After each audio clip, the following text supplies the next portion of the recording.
पंढरपूरमधील महत्त्वाची बातमी। श्री विठ्ठल रुक्मिणी मंदिराच्या जतन आणि संवर्धनाच्या कामाला आजपासून सुरुवात झाली आहे। आज देवाच्या गाभाऱ्यातील चांदी, ग्रेनाइट, फरशी काढण्यात येणार आहे। या कामासाठी पुढचे 45 दिवस विठ्ठलाचं पदस्पर्श दर्शन बंद राहणार आहे। या काळात डबल बुलेट प्रूफ काचेमध्ये विठ्ठलाची मूर्ती ठेवली जाईल आणि याचा थेट देवाच्या गाभाऱ्यातून आढावा घेतला आमचे प्रतिनिधी अभिराज उबाळे यांनी। आपण पाहूया।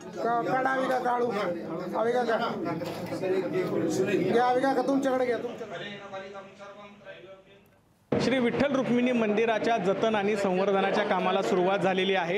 याच कामाचा भाग म्हणून आज विठ्ठल रुक्मिणी मंदिराच्या गाभाऱ्यातील चांदीचे जे आवरण आहे ते काढण्याच्या कामाला सुरुवात झालेली आहे। आपण विठ्ठलाच्या गाभाऱ्यामध्ये आहोत। या ठिकाणी आपण बघू शकताय की या चांदीच्या जे आवरण दिलं होतं ते काढण्यात येत आहे आणि मूळ जो दगड होता त्या दगडाच्या रूपातला गाभारा आपल्याला या ठिकाणी पाहायला मिळतोय।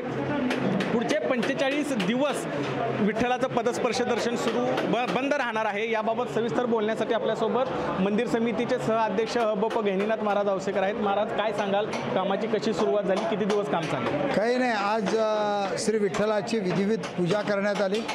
आज 4 खांबातील चांदी काढण्यात आली, फरशी काढण्यात येणार आहे आणि बुलेट प्रूफचा काच बसवण्यात येणार आहे। 45 दिवस मंदिरे बंद राहणार आहेत। सकाळी पहाटे 5 पासून ते पावणे 11 पर्यंत देवाचे मुखदर्शन चालू राहणार आहे व इतर वेळेस मंदिराचे काम चालू राहणार आहे। ही चांदी काढल्यानंतर पुन्हा चांदी बसवण्यात येणार आहे का? हे जे दगडाचं स्वरूप आहे ते हे काम सगळं पुरातत्व विभागाच्या सूचनेनुसार, त्यांच्या मार्गदर्शनानुसार होत आहे। त्यावेळेस धोंडा काढून, आता आपण इथं बघताल अनेक ठिकाणी धोंडा खडबडीत आहे, अनेक ठिकाणी हे धोंडा खराब झालेला आहे। तर आज त्यावेळेसची कशी परिस्थिती राहील, पुरातत्व विभाग ज्या पद्धतीनं मार्गदर्शन करेल त्या पद्धतीनं काम करेल।